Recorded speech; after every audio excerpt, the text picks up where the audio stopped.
where the games aren't being played. The Drive needs something to fill the void. Movies and sports collide with the daily sports movie breakdown. Settle in as The Drive picks apart the highs, the lows, the good, the bad, and the funny of another classic sports movie. Hey, bada. See, the thing is, you guys look at me, you see the backwards hat, the gray socks, the funky outfit, and you say, now this guy's a chump, am I right? No, fucking geek. A fucking geek, exactly, Like all right? But what you don't realize is that it ain't easy. It is hard damn work making something this pretty look like a chump or a geek.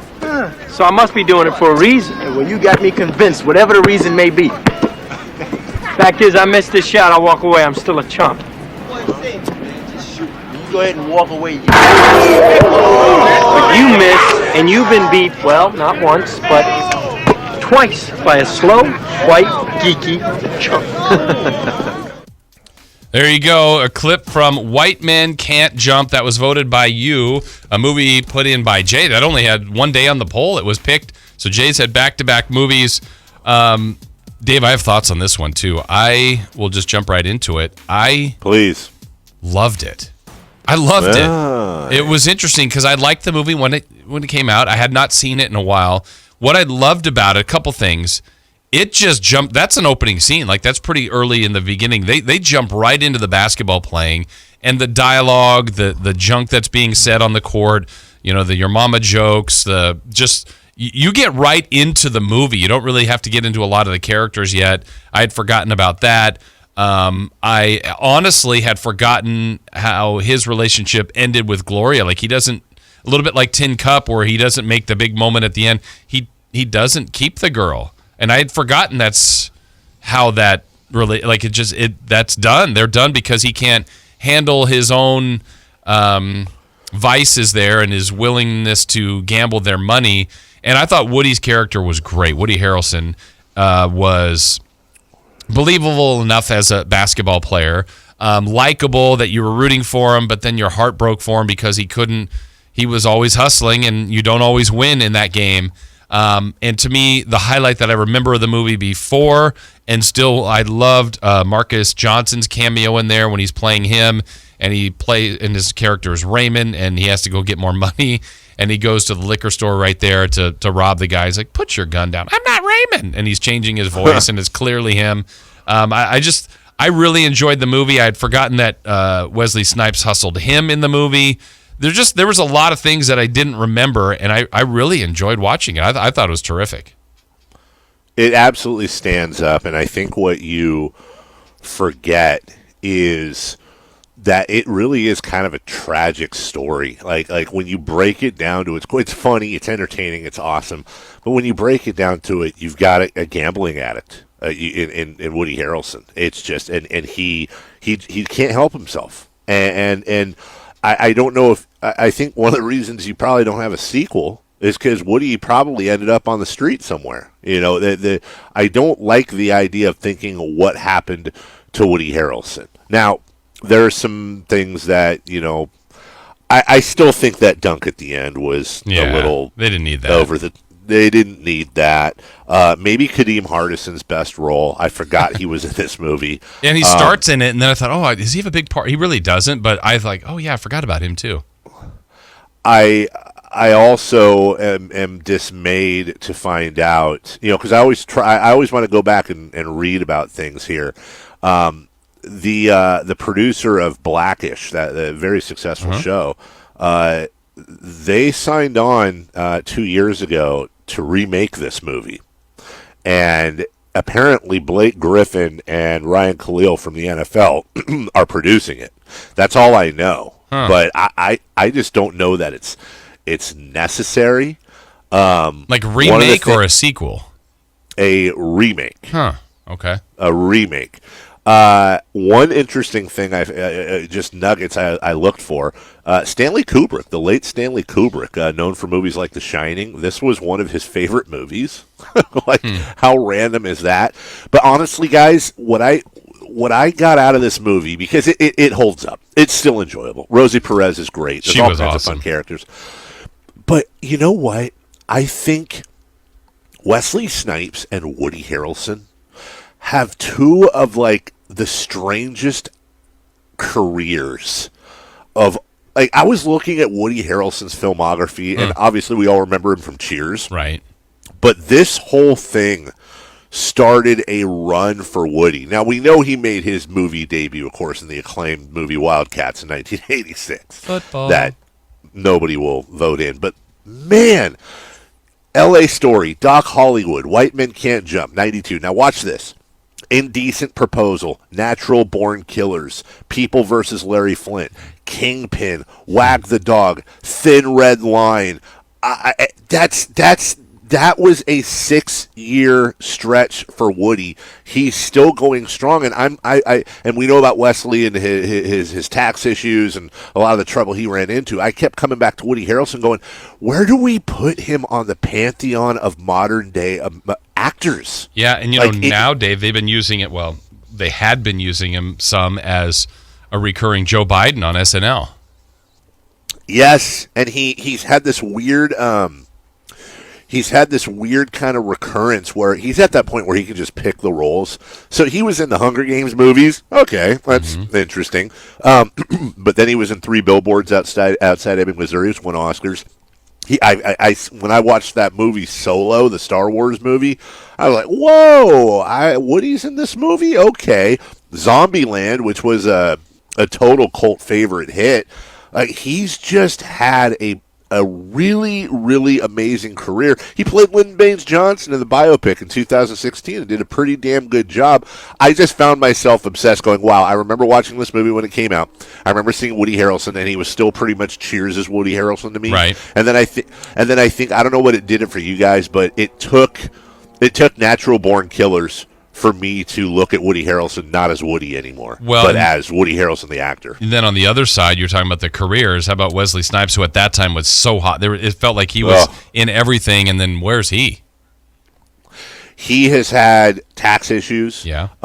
He's had problems with that in his personal life. And then I remember reading a written history on, God, I don't know if it was Blade 2 or Blade 3 or one of the Blade sequels. And they were talking about how he was just the biggest anus on set. Like, they had to, CGI things with him because he wouldn't come back and shoot them and was just a D-bag to the crew. And you never know what is and isn't true, but they had multiple people on set saying this. You hear the stories, horrible to work with, moody, this, that, whatever. And it sucks because, man, Wesley Snipes is a hell of an actor. 339-1140. I didn't know if that was a... You think he is? I do. I think Wesley Snipes is a hell of an actor, and I also think that Wesley Snipes is one of those... He's one of those guys that somehow he's able to quiet all those demons, and if he was to have a come to Jesus moment and figure it all out on that end, I think Wesley Snipes is one of those actors that is absolutely primed for a comeback where he could just show up in some crazy serious role that you don't expect, and next thing you know he's on fire. That's an actor that I think still has more in the tank. So Jay, what did you think about the movie? Oh, I mean, this is to me the best basketball movie of all time. I know a lot of people argue Hoosiers, but to me, White Men Can't Jump is just so perfect. I love everything about this movie. It's a lot of nostalgia for me because I have to admit, Rosie Perez, the scene. Mm-hmm. That was my first. Yeah. Yeah. That was my first TV nudity. Yeah. So that obviously... I had forgotten about that. Oh, yeah. Great acting. Great acting. Terrific. They shot that terrifically. It was very elegant, very tastefully done, and I really appreciate the art that was represented in that particular scene. Yes. So with that being said, though, I couldn't go back. The entire time I'm watching this movie, I'm like, why did my parents let me watch this at 6? Because I don't think it's appropriate for 6-year-olds. Am I off base there, guys? Not off base. There's a lot more swearing that I remember. I mean, it was fine. I was entertained by it, but just the trash talking to it's F-words and boobs and drinking, gambling. But it was a basketball movie, and I was into basketball, so my mom and dad said, here you go. Right. What could go wrong here? Maybe at that time you don't know any different either, right? I knew what boobs were when I was 6. I knew the F word was bad, so. When you were 6, you knew? Yeah. Jeez, when I was 6, I think they were food. I mean, that was probably my most recent memory. I don't know if I knew it 6. So, little bit. I want to have some fun here with some trivia. Okay. Food. Go ahead. Dude. Anyways, so we bring up Marcus Johnson in the movie, obviously Yes. playing. Do you remember who the other NBA player was in that movie? See if either of you guys get this. Which was Duck. Duck was an NBA player. He was. Yeah. I think I know, I and think he I was know an too. uncredited role. No, Duck's credited. Was it the last Oh, team it- they played to win that tournament? Yeah. Okay, you know what? I'm going to write it down for fear that I'm going to say the wrong name because I'm not. Hey, Dave, you write it down and show me too, okay? Yeah, you got it. Let's see. Because I'm wondering if we're talking about the same person, because there was No. a guy, there was an NBA player that was uncredited. Yeah, that was Gary Payton. Spoiler. Yeah. No, Freeman Williams played he's the second leading scorer all time in Division I NCAA history. Portland State. Yes, Portland State behind Pete Maravich. Also, in 1982 was traded from the Hawks to the Jazz. Do any of you guys know who the Jazz traded to the Hawks for him? Wait, in 19 what? 82.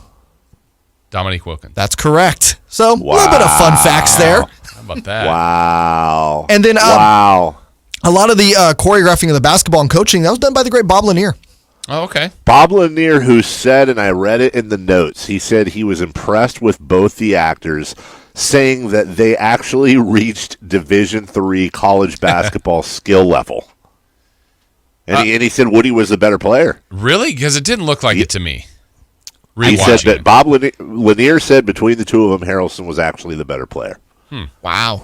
So, Yeah. I think we just found Wesley Snipes' comeback angle, an actual pay-per-view one-on-one basketball game with Woody Harrelson At present to day? settle that. Yes. Could you? I actually think you could. I joked about it earlier, guys. I think if it was in the right hands, I mean, really the right hands when it came to writing, I think you could make a hell of a sequel. What If would you be could the get sequel Woody- this day and age, though? I think it would be exactly this day and age. It would be 20 years later.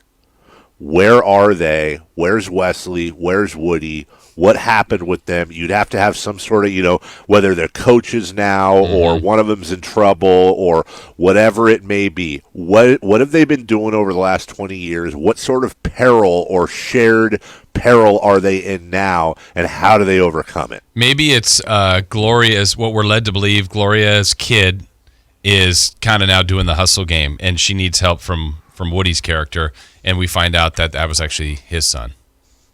Wow. You know what? And Gloria was tragically killed like 10 years after the movie. Jeez, this got and, dark. And Woody never knew. And then he runs, and Woody's still like a degenerate gambler. And then he runs into the kid on the playground, and they befriend each other, and then only then find out, like at some point, that that's actually his dad. See, I love that angle. And then something happens, and the kid owes a ton of money, and Woody takes on the debt, and he's kidnapped by the sharks and held at gunpoint. And his only way to place to turn is Wesley Snipes, who comes in, befriends the kid, Uncle Wes, and they save Uncle Sidney. Woody's ass. Yeah. Why, Uncle Sidney, excuse me. We can't have Gloria die. Foods with the letter Q. I mean, she was great.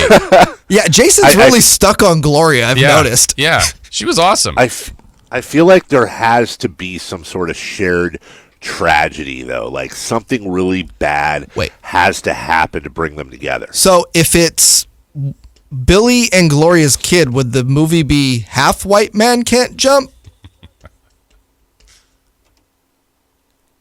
No? Food! Food! White men that start with the letter Q? Quincy. Qualcomm. Yeah. I think there is a sequel there, actually. You know what? I really, truly do. I think that movie is, and they're remaking it. I think it's ripe for a sequel. And what a great vehicle to get Woody and Wesley back together. And I'll bet you they'd both do it if the script was right. Yeah, that's the important thing. I think Wesley would do it at this point, even if the script was Yeah. wrong. Exactly. By the way, I just for the heck of it looked at despite what people say about Woody or Woody Wesley and all the whatever issues he's had, ain't stopped him from working though. He's pretty much done a movie at least every single year. He did 2 in 2017. He was in that Dolomite movie with Eddie Murphy, and in 2020 he will be General Izzy in Coming to America 2. Hey, there you go. Hey.